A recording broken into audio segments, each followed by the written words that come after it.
માંડવી તાલુકાના કોજાચોરા, વાંઢ સહિતના ગ્રામ્ય વિસ્તારોને જોડતા રોડની અત્યંત દયનીય હાલતને પગલે સ્થાનિક ગ્રામજનોમાં વ્યાપક આક્રોશ ફેલાયો છે।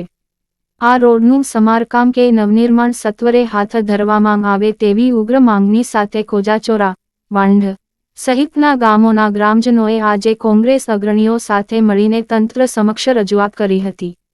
ગ્રામજનોના જણાવ્યા અનુસાર કોજાચોરા, વાંઢ અને દર્શડી ગામને જોડતો માર્ગ છેલ્લા ઘણા સમયથી ખરાબ હાલતમાં છે, જેના કારણે સ્થાનિક લોકોને અવરજવરમાં મુશ્કેલીઓનો સામનો કરવો પડી રહ્યો છે। સ્થાનિક ગ્રામજનો દ્વારા આ રોડના સમારકામ માટે અગાઉ અનેક વખત ધારાસભ્ય, તાલુકા પંચાયત અને જિલ્લા પંચાયત સમક્ષ રજૂઆતો કરવામાં આવી હોવા છતાં તંત્ર દ્વારા આ મામલે કોઈ દરકાર લેવામાં આવી નથી। તંત્રની આ નિષ્ક્રિયતા સામે રોષ વ્યક્ત કરવા અને રોડ તાત્કાલિક બનાવવા માટે ગ્રામજનોએ એકઠા થઈને માંગ કરી હતી। આ રજૂઆતમાં માંડવી તાલુકા કોંગ્રેસ પ્રમુખ શ્રી વલ્લભભાઈ વેલાણી અને પૂર્વ પ્રમુખ શ્રી ખેરાજભાઈ ગઢવી સહિતના કોંગ્રેસ અગ્રણીઓ ગ્રામજનોના સમર્થનમાં ઉપસ્થિત રહ્યા હતા। કોંગ્રેસ અગ્રણીઓએ જણાવ્યું હતું કે પ્રજાની મૂળભૂત સુવિધા સમાન રોડ રસ્તાની આવી હાલત હોવા છતાં તંત્ર આંખ આડા કાન કરી રહ્યું છે, જે તદ્દન અયોગ્ય છે। તેમને તાત્કાલિક ધોરણે આ રોડનું કામ શરૂ કરવા અને ગ્રામજનોને પડતી મુશ્કેલીઓ દૂર કરવા સત્તાધીશો સમક્ષ માગણી કરી છે અને જો વહેલી તકે આ માગણી સંતોષવામાં નહીં આવે તો ઉગ્ર આંદોલન કરવાની ચીમકી પણ ઉચ્ચારી છે। ભારત માતા કી જય।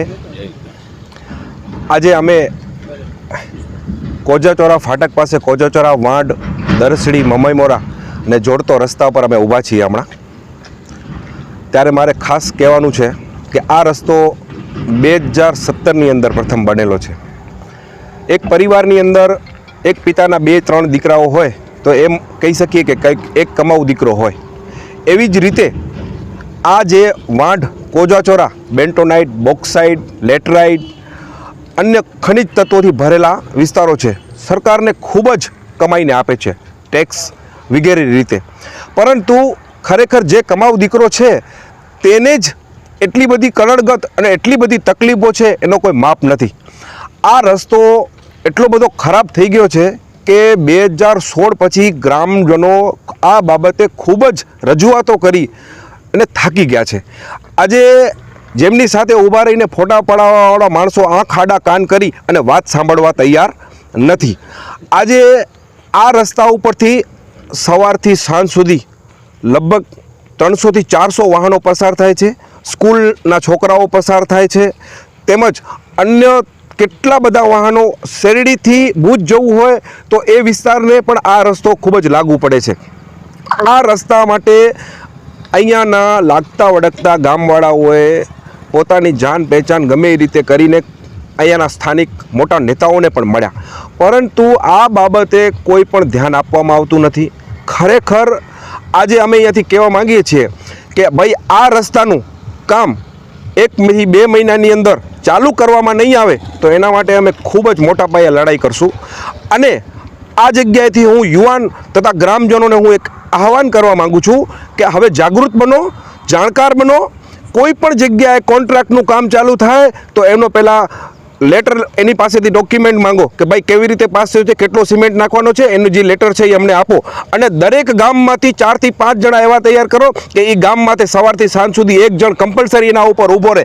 આપણા જ પૈસા, આપણું જ કામ, આપણને જ મુશ્કેલી। તમે વિચાર કરો આ સહન ક્યાં સુધી આપણે કરવાનું છે? ખરેખર આ ગામ લોકોને આપણે આ બાબતે પૂછશું તો એની વેદનાઓ એ લોકો કહેશે।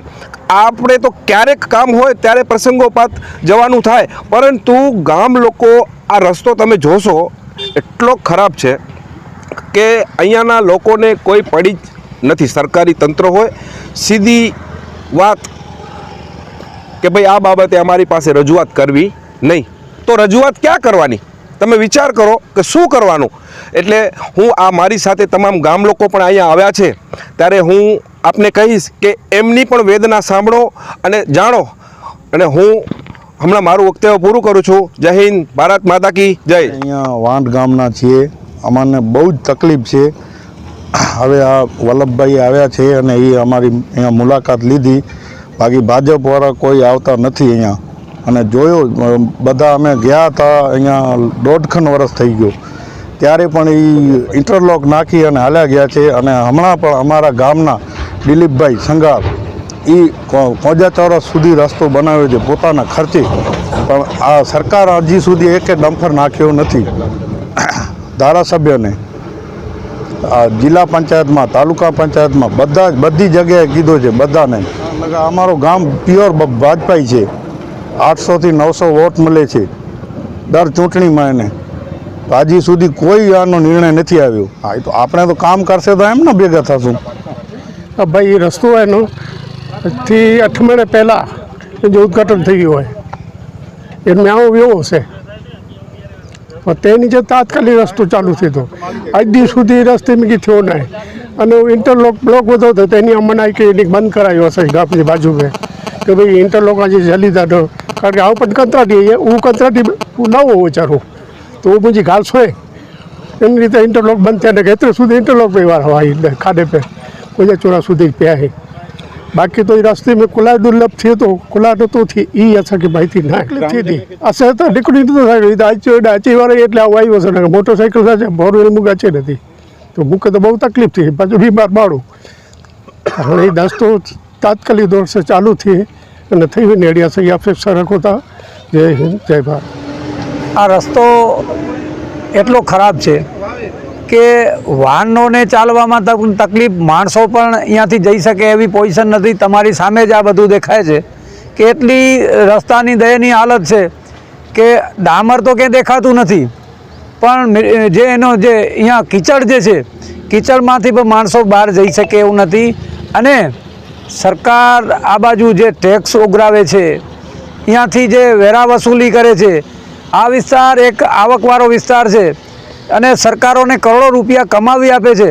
અને રોડ રસ્તાની જો હાલત એવી હોય અને સરકાર જે છે આ રસ્તા બાબતે દુર્લક્ષ સેવતી હોય તો ખૂબ ગંભીર બાબત છે.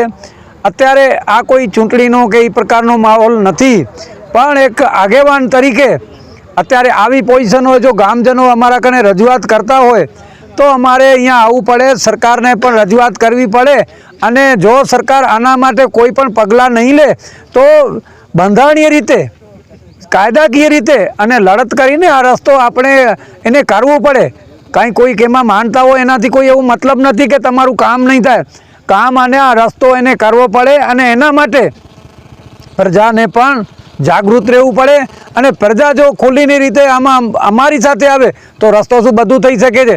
બાકી જે અહીંયાના જે સત્તાધીશો છે ત્યારે એક પુલિયાના 2-4 વખત ઉદ્ઘાટન કરે, ઉદ્ઘાટનના એટલા શોખીન છે.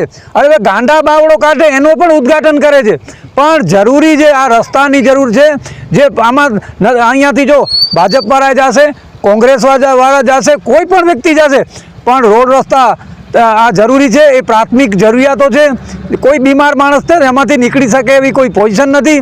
તો સરકારને આપના માધ્યમથી એવી હું અહીંયાથી એક સૂચના આપું છું કે આ રસ્તો તાત્કાલિક ધોરણે બનાવવામાં આવે, નહીં તો અમારે છેવટે તમારા સામે આંદોલન કરવા પડશે.